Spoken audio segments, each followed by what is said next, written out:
Hello, it's Phil at digitaldjtips.com with part 28 of the Digital DJ Tips Learn to DJ free email course. We're talking about sync, beat gridding, wave riding, all that stuff today. If you haven't signed up for the course yet and you want to get the rest of it, please go and do it now. It's free. Go to digitaldjtips.com/join. And there's a lot more than videos, so just go and have a look at what we've got and sign up.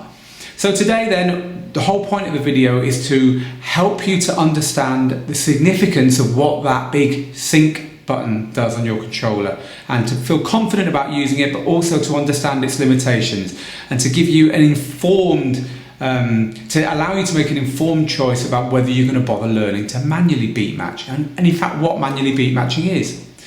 So the way to explain this, I think the best way would be to go back to before we had computers and we used to DJ with vinyl. Now Technics record decks have got two speed controls, one speed control on each deck, which allows you to slow down and speed up what's playing. And the trick was to get the speed of what you're playing exactly right and then to line up the beats as well. So once you've got the speed right, you're lining up the beats. In practice you did it all at the same time, and then at that point you could mix between or have both of those sources playing and everything would sound great.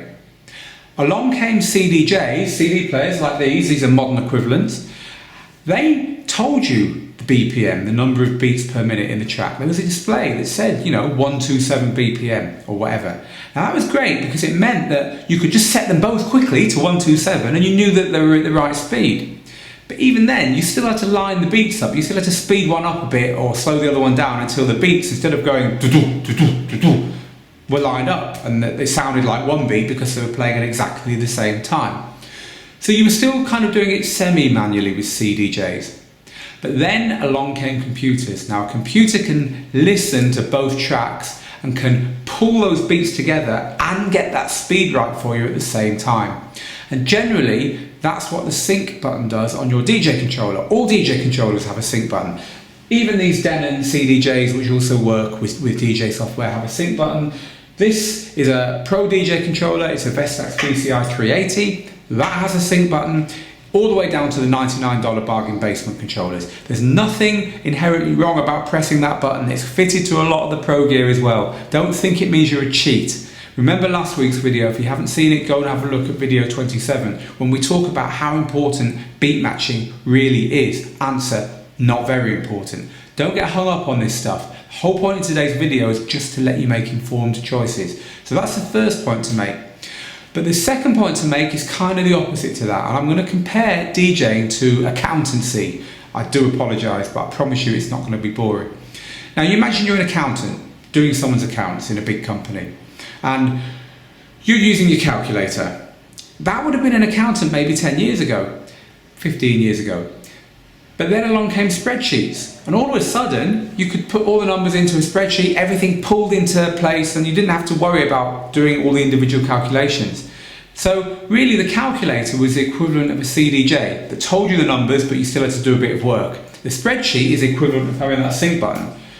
There's no accountant on this planet who would take on someone's accounts unless they could add up manually as well. And that's because if there's a problem with that calculator or that spreadsheet, they can still get stuff done. They can sense check it to make sure that their tools are doing a decent job. If something looks wrong, they can go away and do their sums on paper. And of course, 30 years ago, 40 years ago, accountants all did it on paper, and it's just the same with DJing. We used to do it with record decks completely manually. Then along came CDJs and we did it like a calculator. And then along came computers and we could do it the equivalent of a spreadsheet. But to DJ, not understanding the way it used to be done is dangerous.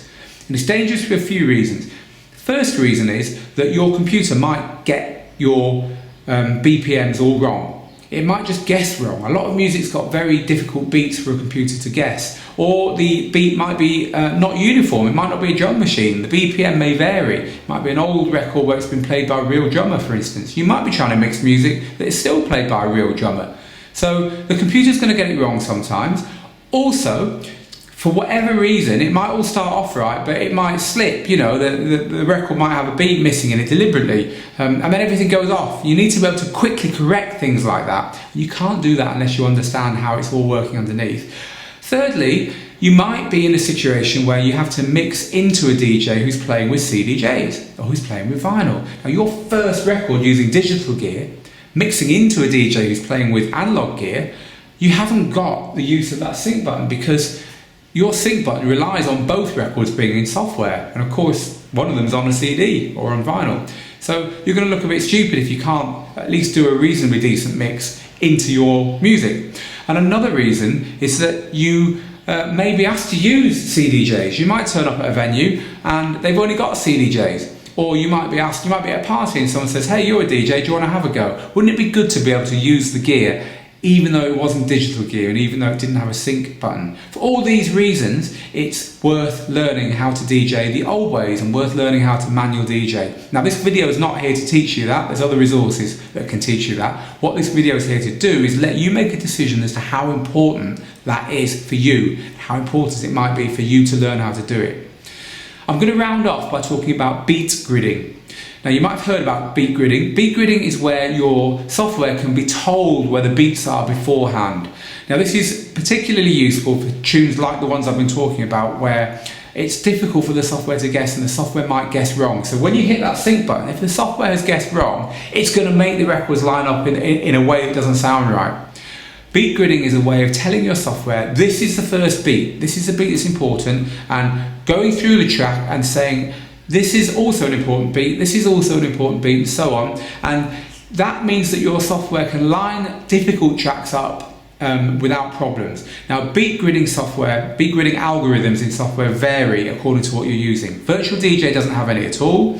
Traktor has them, but it's no good with beats where the BPM varies, whereas Mix Vibes and Serato have what's called elastic beat gridding, where you can stretch the beat grid. So say the tune is an old funk record that's being played by a live drummer and the BPM fluctuates a bit, well you can tell it that and it'll kind of correct those fluctuations.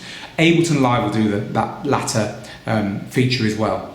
So beat gridding is kind of an advanced way of doing stuff, and it just means that when you get to DJing, everything's going to work on the point all the time. And especially Traktor DJs like to do that with the X1, because techno and house DJs can turn up with just a slimline X1, slide it in next to the mixer in a venue and DJ without even using jog wheels, knowing that as long as they've beat gridded their stuff, they can press the sync button on their controller and everything will always stay tight. And then they can DJ without the need for jog wheels and so on. It's a real minimal way of DJing. Again, understanding this stuff gives you the ability to choose.